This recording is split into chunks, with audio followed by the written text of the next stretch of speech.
is going on, everybody? Hope everybody is enjoying their Wednesday so far. We are back with some more fantasy football content. Today, we're going to be giving you your weekly live show here. We're going to be doing our Week 7 fantasy starts and sits. We'll also be doing our recap of our studs and duds of week number 6. And then we'll also look at how our team did and what the waiver wire looked like overnight just to see what players went to some of these teams and to see what players are still available to roster for you for week number 7. So we'll also get into some injury news as well as some trade rumors that are going on as we reach the ultimate of this trade deadline here, not only for the fantasy world, but also for the NFL landscape. So let's go ahead and knock off this week 6 recap with our studs and duds. So now if you have any questions pertaining to starts and sits or trade questions, definitely drop those in the comments down below, and we will get to it throughout the duration here of this show. So let's go ahead and kick things off as we always do here with our studs and duds. And our QB stud of the week is going to be Patrick Mahomes of the Kansas City Chiefs. Now, Patrick Mahomes is quietly one of the best quarterbacks in fantasy football. He kind of had a sluggish start to his season last season. I had him on my team. It just didn't really work out. But this season, if you drafted him, especially at the ADP, you are definitely getting the cost there. So 257 passing yards, 3 touchdowns, 10 attempts, 32 yards, and 1 rushing touchdown. So not only is he giving you the volume in the passing, but also the rushing volume is there too. So 31.48 fantasy points. Really good matchup there for the Chiefs. They ended up cruising to a victory over the Lions on Sunday night. And Patrick Mahomes is only going to get better and better because Rashee Rice is now back from suspension. So that's another talented wide receiver that's going to be going added to that offense. So Patrick Mahomes, it's going to be a weekly starter. It doesn't really matter the matchup. You are starting Patrick Mahomes the rest of the season. So Patrick Mahomes is our quarterback stud of week number 6. We're going to continue with the popular players here as we go to our RB stud of the week, and that's going to be Bijan Robinson of the Atlanta Falcons. A blow-up game for the Falcons. 19 attempts, 170 rushing yards, and 1 touchdown against the Buffalo Bills. Most of those yards came on that 80-plus rushing touchdown against the Bills defense on Monday night. And he also 6 receptions, 68 yards. He is one of the more elite receiving backs in all of the National Football League. I mean, you have Jahmyr Gibbs, you have Christian McCaffrey, but Bijan Robinson, I mean, outside of Drake London, Bijan has been the guy that Michael Penix has been looking towards. So 37.8 fantasy points for Bijan Robinson. So if you start him this week, hopefully you came away with a victory. But Bijan Robinson, definitely a top 2 running back in all fantasy moving forward. Now let's go on to our wide receiver stud. We're going to go to Kayshon Boutte of the Patriots. And Boutte, like Demario Douglas, had a really good game against the New Orleans Saints as the Patriots won that game on Sunday afternoon. 5 receptions, 93 yards, and 2 touchdowns. So it's really been inconsistencies from Boutte. We talked about him a couple of weeks ago when he had that blow-up game. But really outside of that, it's been pick your poison at receiver. Like, will it be Stephon Diggs getting the big game? Will it be Demario Douglas? Or will it be Kayshon Boutte? But on Sunday, it was Boutte getting those 2 touchdowns to get him to 26.3 fantasy points. So if you picked him up, that was definitely a steal for you this week to put him into your lineups. I talked about him on the waiver wire, like I mentioned early on too. Like, the inconsistencies are definitely going to be there, so you just don't know when you're going to get those blow-up games. But the targets are definitely starting to pile up for Boutte on this talented Patriots offense. So definitely look out for Kayshon Boutte on the waiver wires this week. Now let's move on to our tight end stud of the week, and that's going to be Dallas Goedert of the Philadelphia Eagles. Tough one for the Eagles on Thursday against the New York Giants.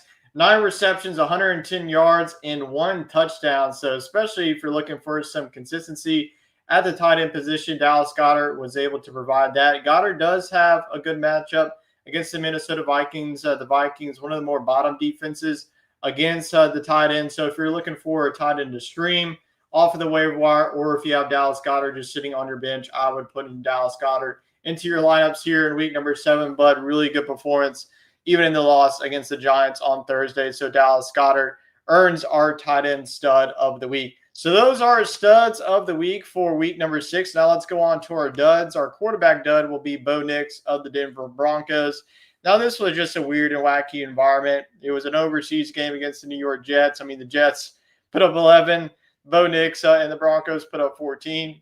I thought that this was going to be a plus matchup for Bo Nix. I mean, the way that the Jets defense against quarterbacks hasn't really been too pleasing. So I thought that this was going to be a plus matchup for Bo Nix and everyone on this offense to really feast. But really, no one on this offense didn't really do too much. I mean, Courtland Sutton had 2 fantasy points. J.K. Dobbins had his worst game of the season. So just a weird environment overall. 174 passing yards, 1 passing touchdown. He did give you a little bit of that rushing upside, 5 attempts, 24 rushing yards, finishing off his day, 13.36 fantasy points.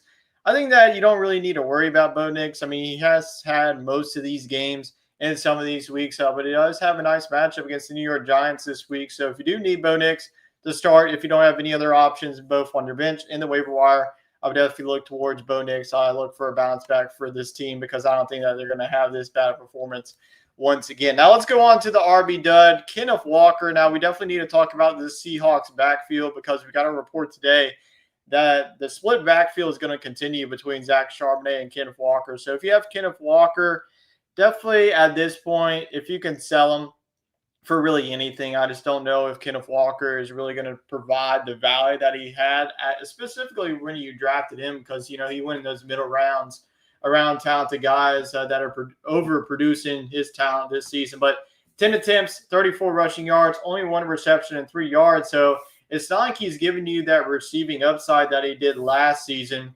So, I mean, only 4.7 fantasy points. Kenneth Walker, if you desperately need to start him, it is a tough matchup against the Houston Texans, who have been pretty solid against the rush. But if you have somebody else on your bench, I would definitely look towards that because I don't really want anything to do with a split backfield between Kenneth Walker and Zach Charbonnet. So just wanted to bring up Kenneth Walker as the RB dud. I know there's several running backs that underperformed this week, but Kenneth Walker is definitely a name that a lot of people are talking about in this space of really been an underperforming and alarming running back at this point in the season.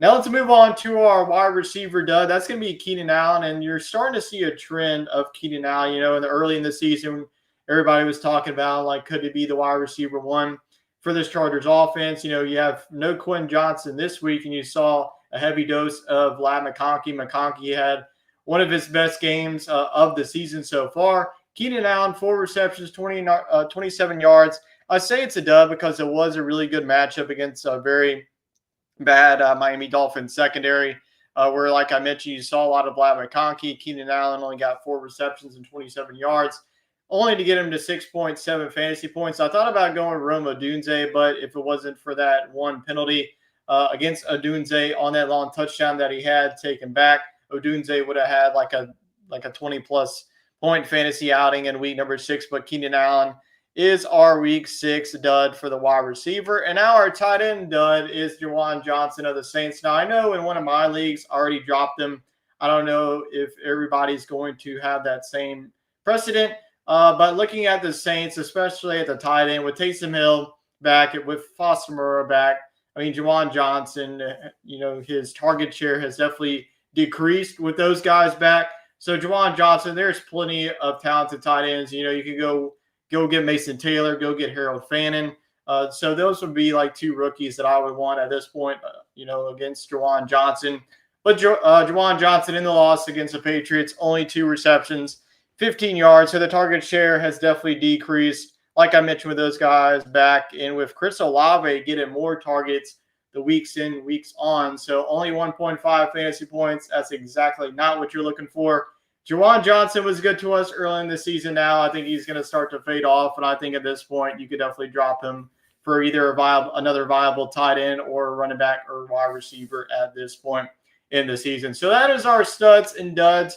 Before we move on to our fantasy week 7 start and sit advice, I do want to bring up some news and injuries heading into week number 7. So before we get into the injuries, we do have just some trade rumors going on. I know I saw some reports of A.J. Brown, you know, not asking for a trade, but I feel like a trade could potentially be looming for A.J. Brown. So if you are an A.J. Brown fantasy owner, maybe you're looking for him to go to Pittsburgh because I know Pittsburgh, I mean, their wide receivers is pretty much DK Metcalf and everybody else. I know that another trade rumor is Chris Olave. We will see if the Saints end up moving him, but that honestly might deter Chris Olave because Olave right now is a wide receiver one, definitely getting a lot of target share. So depending on what team, if he does get dealt, Chris Olave could get affected by that. I know that Breece Hall is one of the top running back trade rumors. Could he go to the Chargers?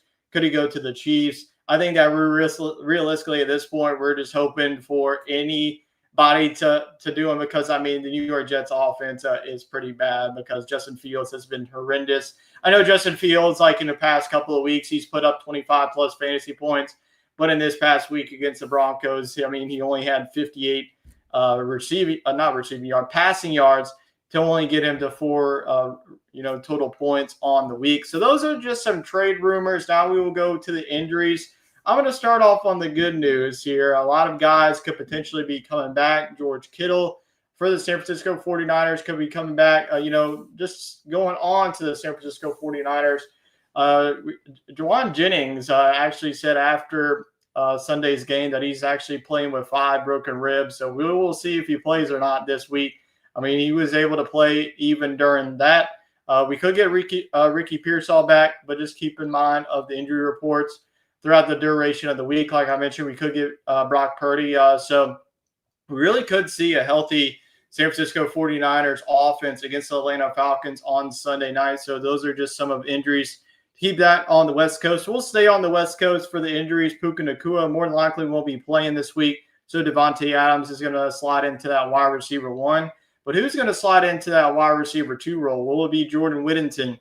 Will it be, Tutu Atwell? That's definitely, Jordan Whittington, whenever Puka Nacua was out the majority of that game against the Ravens, you did see Jordan Whittington. So maybe in deeper leagues, I would definitely go pick up Jordan Whittington. Could be a flex option in like 14, 16-team leagues. But other wide receiver injuries, potential wide receivers that you can get back, Mike Evans is going to be back on the practice field, same with CeeDee Lamb. So that would definitely be 2 huge wide receivers to get back. Emeka Egbuka already ruled out in week number 7. I think that with the Buccaneers bye week coming up, you probably won't see Emeka Egbuka until that bye week. Same with Bucky Irving.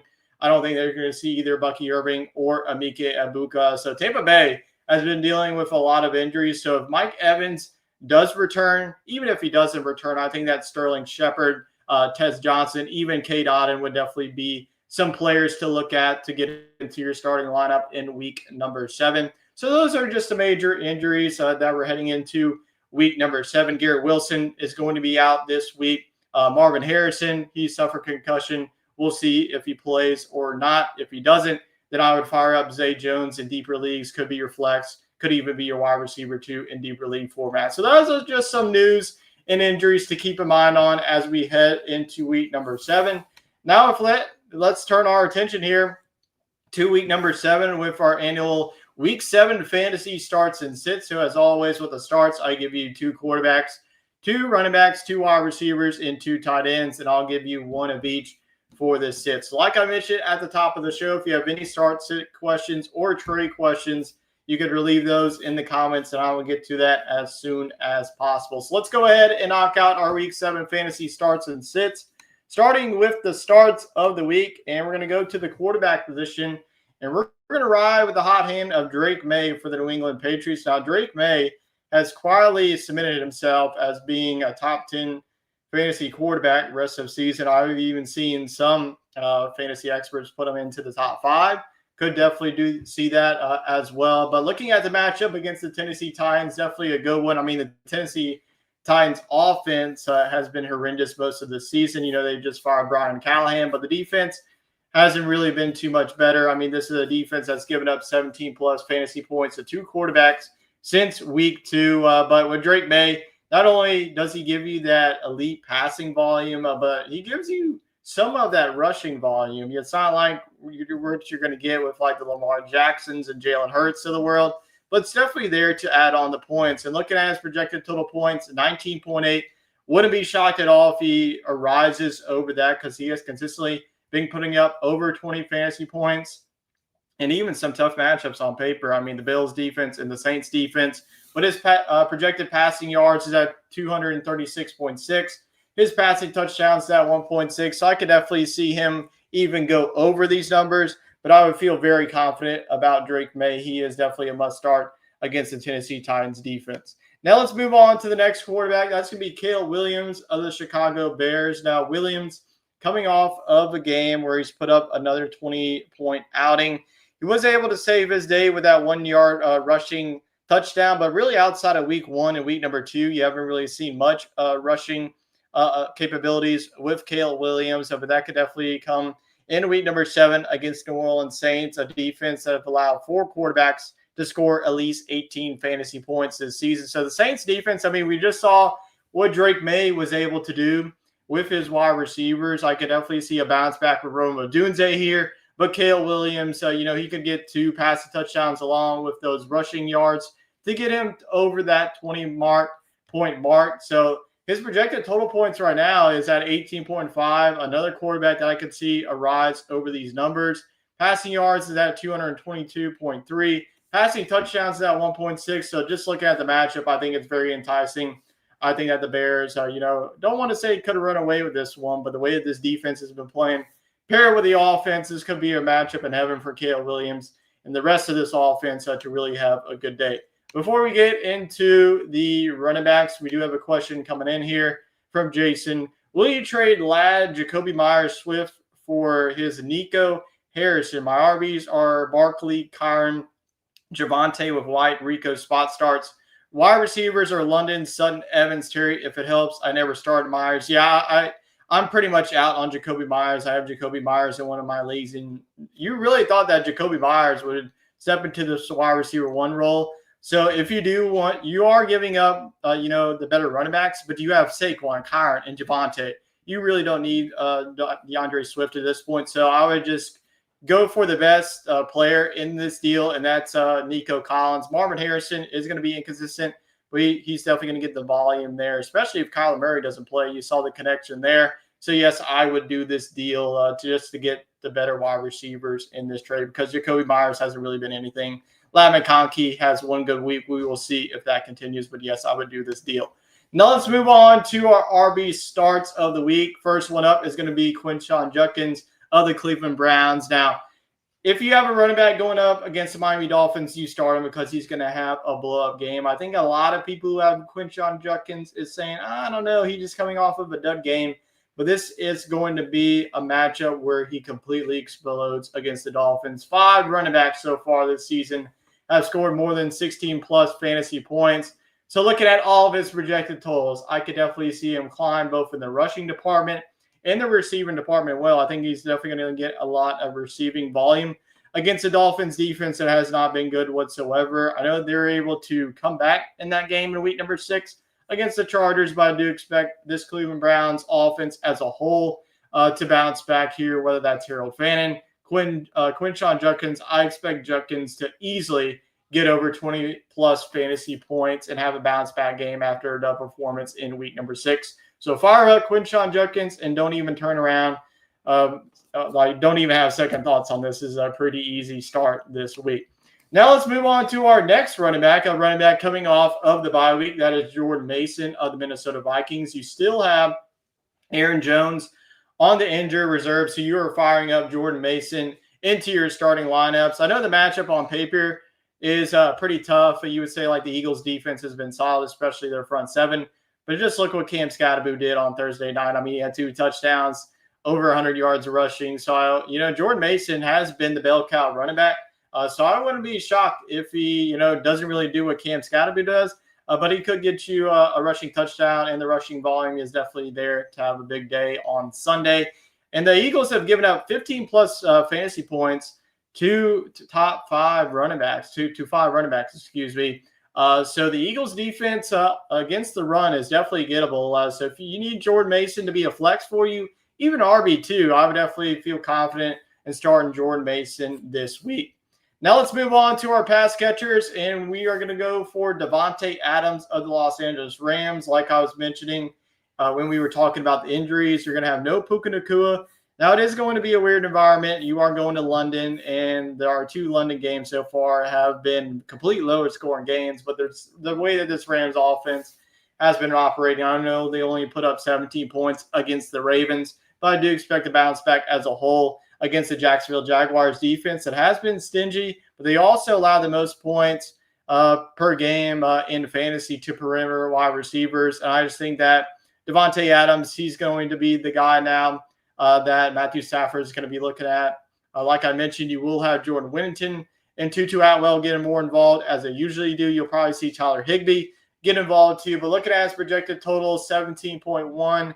Receiving yards is at 82, and his receiving touchdowns is at 0.6. So I definitely expect a bounce back game. You didn't really see too much of Devontae Adams, even with Puka Nacua off the field, but I just expect a bounce back here in London for this Rams offense. Now let's move on to our next wide receiver. Speaking of the bounce back, coming off of that game of London against the Jets, Courtland Sutton of the Denver Broncos. Now, you have like these games where Courtland Sutton only puts up like 2 or 1 points. We already saw it earlier this season against the Colts. And then the week after that, what do? He put up 20 points. Could he do that again? Sure, certainly. I mean, against the New York Giants, who have allowed 9 wide receivers so far this season to score double digits. So I just expect a bounce back as a whole, both for Bo Nix and Courtland Sutton, even J.K. Dobbins. I just expect this Denver Broncos defense to not look as bad as they did in Week 6 against the Jets. So looking at his projected totals, 13.6 so far. Wouldn't be shocked at all, like I mentioned, if he finds his way into the end zone once the Broncos do get into the red zone. It's been Courtland Sutton getting those receiving touchdowns. Same with Evan Ingram, but I do expect to bounce back completely for this Broncos offense. So feel confident starting Courtland Sutton, even if you started him last week when you put up a dud. You just got to trust the guy that you drafted this season. Now let's move on to the tight end position. We're going to go to Green Bay for this one. That's going to be Tucker Kraft.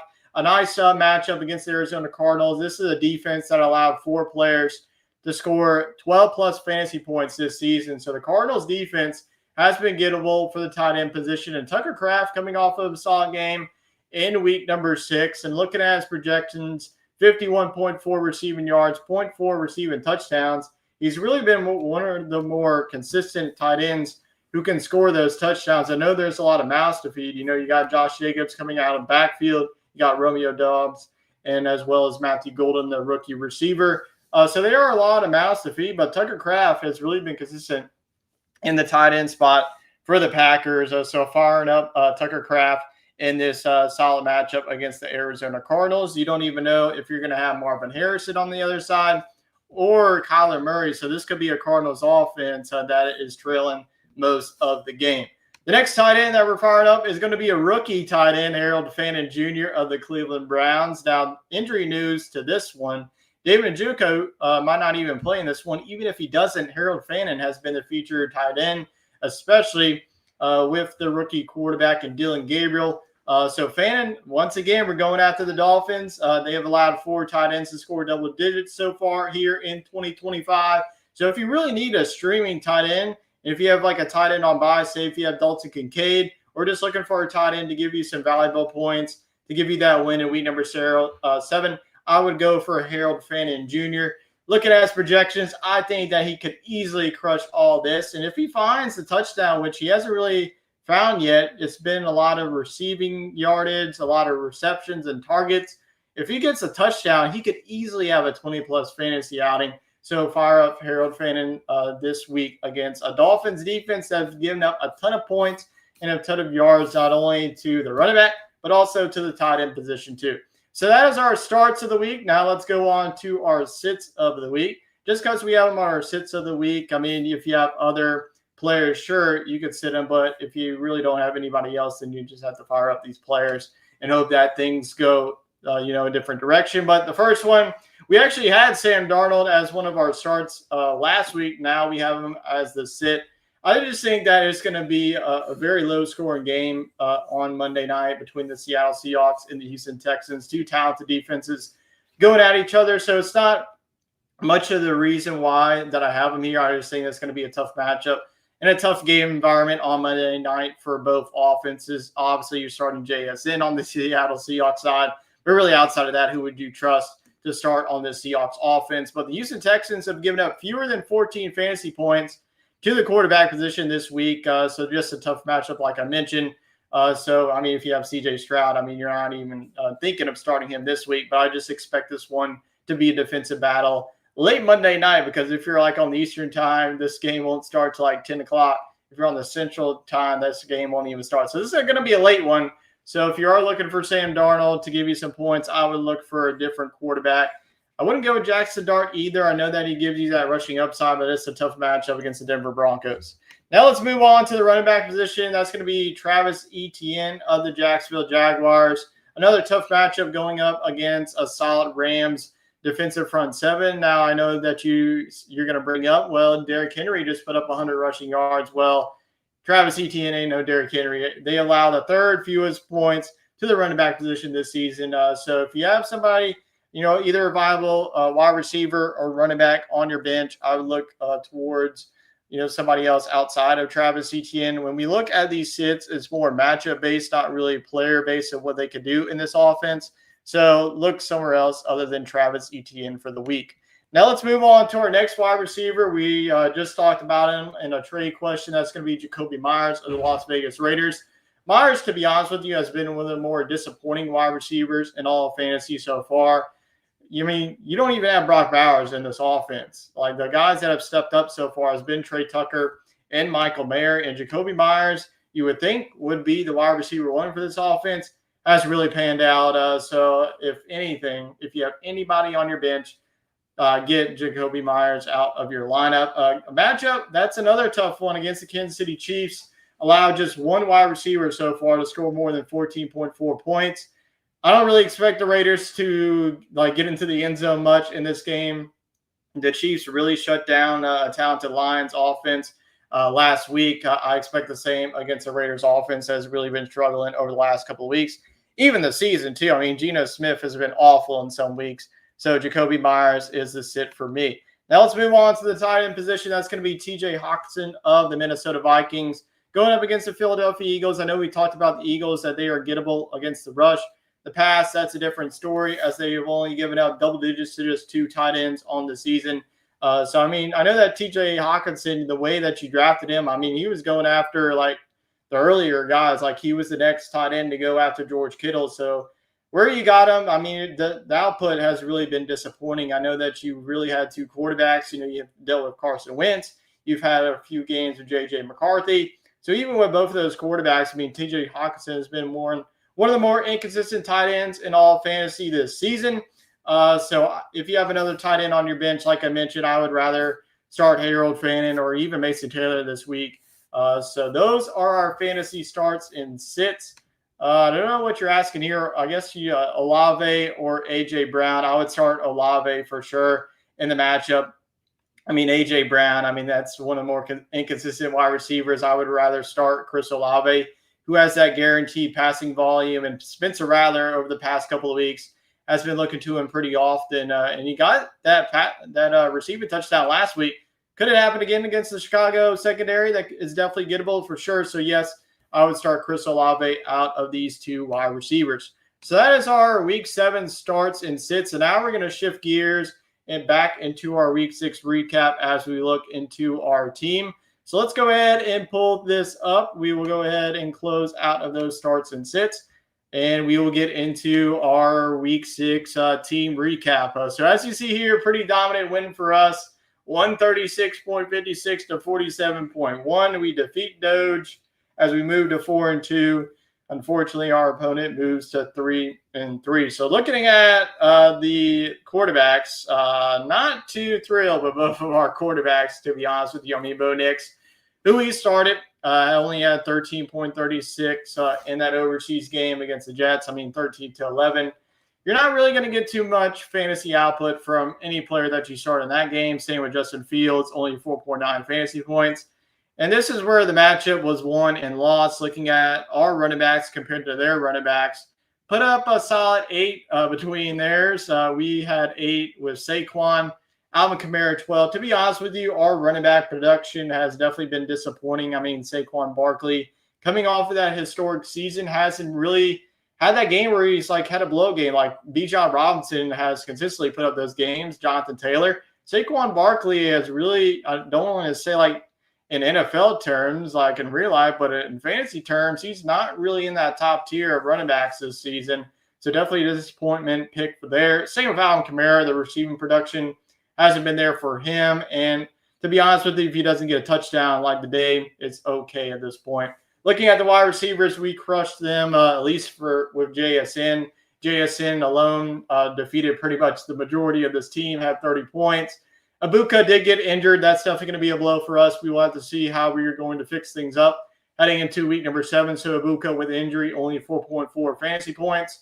Devontae Adams and Michael Pittman are opponents. Adams had 7.9. Pittman, a down game for them with 4. We will definitely talk more about the wide receiver for the Colts when we look at the waiver wire just to see if Josh Downs is available. Tight ends, once again, we win this category. Tyler Warren with 18. Hunter Henry at 5. Flex, Cam Scatterby, what a dog he was on Thursday night, putting up 3 touchdowns, actually.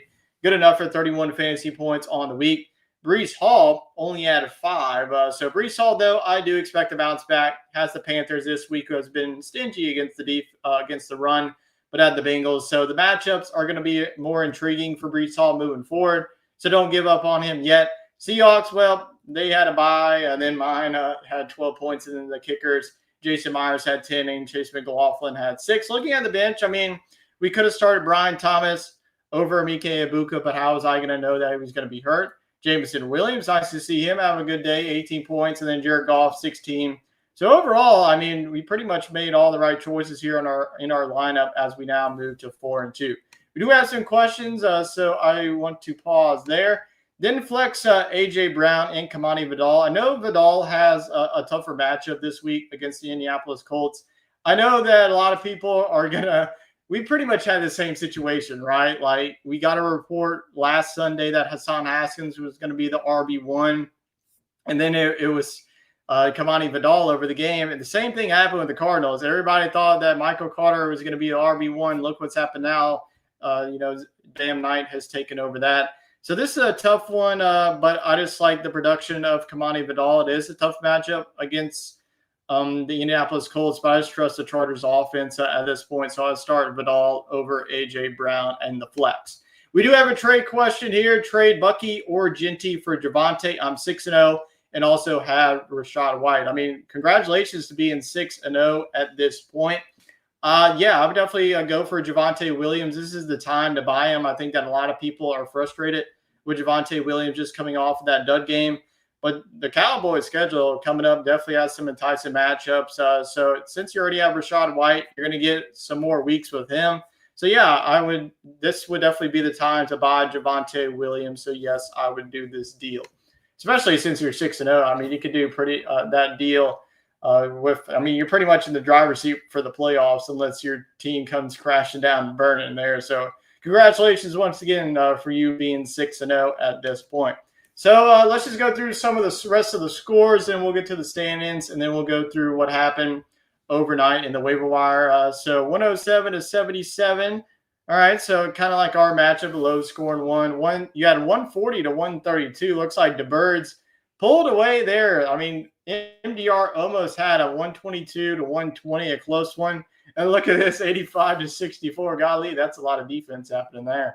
All right, let's go on to the standings. We are now 4-2. So we are so far so good this season. After we lost back-to-back games, we are back on track. The Birds quietly there at 6-0. Ben's best team at 5-1. We are now solidly in third place. So we have a game up on all the 3-3 teams. We're a game behind the 5-1 team. So looking at our playoff percentage at 66%, we just have to keep on winning. Like I mentioned, you have a couple of 3-3 teams, a couple of 2-4 teams, and you have 2 teams sitting at 1-5. Let's go ahead and let's see. Which would you rather give up? I would rather give up Ginty. I think that he's just in a terrible offense. I would try and move him as much as I can. I think that Bucky Irvin, like I mentioned earlier, that you are going to get him back after the bye week. So since you're 6-0, you rather have Bucky Irving in the playoffs rather than Aston Ginty. I just trust the Tampa Bay Buccaneers offense has been one of the best, especially the way that Baker Mayfield has been playing. So I would give up Aston Genty for Javonte Williams in that deal. So I appreciate the question, though. I hope that helps. All right, let's go on to our recent activity in the league just to see what happened in the waiver wire, to see maybe what players were picked up. So Harold Fannin was picked up overnight. Looks like we had some kicker. I mean, Eddie Pinheiro has been a sensational kicker. I mean, he's been the number 2 kicker according to ESPN Fantasy here. And really outside of that, you had some more tight ends. You had Jonnu Smith being dropped for Jerry Jeudy. I mean, Jerry Jeudy, I guess you could pick him up, but I just don't really see the case for him being startable moving forward. Kamani Vidal, he was one of the more popular ads of the week. Drop for Woody Marks, though. I wouldn't give up on Woody Marks, but I definitely get that if you do want to go after a guy like Kamani Vidal.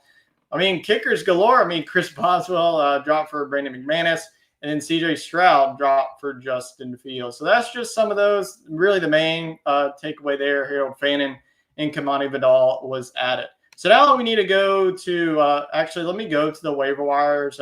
Actually, we'll do this after that because I know we have some injuries to really deal with. So I think we are going to go with Bo Nix to start in this one. He does have a nice matchup against the Giants, though. I think we are going to be going with Jared Goff, actually. I just think that this is going to be a high-scoring shootout, and we're going to be starting Jared Goff like you see here. 23rd is Tampa Bay against I just expect a bounce back for the Lions offense, to be honest with you. I just think that this is going to be a high-scoring game. So I'd rather just take the quarterback on Monday night against Tampa. We're going to roll with Saquon Barkley now and Kamara because really looking at our bench, I mean, Chase Brown, against the Pittsburgh Steelers, I just don't really trust him. RJ Harvey, still the RB2 in that offense. And then Zach Charbonnet, like I mentioned, talking about Kenneth Walker and Charbonnet, that's still a split backfield. So there's really no other options for us at the starter. I mean, we could move Cam Scadaboo into that, but I still feel confident with Kamara and Barkley. Jackson Smith and Jigba still going to be then I think we're just pretty much the only move that we're going to be making here is going to be Brian Thomas substituted for Mike Ibuka. Like I mentioned at the top of the show, you won't see Ibuka more than likely until after the Buccaneers bye week. So week 10 will be the week where you see Ibuka back. But at that point, could you see Chris Godwin back? Could you see Mike Evans back? That could definitely be on the table. But, we could be starting Jameson Williams and Brian Thomas, but I think at this moment we will be going with Brian Thomas. So let's go to the waiver wire just to see what's available and what players that you as well should be eyeing if you did miss out on some of their top candidates this week. So we'll just go position by position as we always do here on the show. So starting off with the quarterbacks, I mean, Justin Fields was just dropped. He has the Carolina Panthers, but the Panthers defense has really been playing solid. If you need a streaming option, Matthew Stafford against the Jaguars is enticing, though the London games have been weird and wacky, so you never know with that. Aaron Rodgers is a streamable option against the Cincinnati Bengals. So if you're looking for a streaming quarterback, my top options this week would be Matthew Stafford against the Jags, Aaron Rodgers against the Bengals. And pretty much outside of that, I just don't really see an option like popping out. I mean, I know that Bryce Young is going up against the Jets, who's 25th.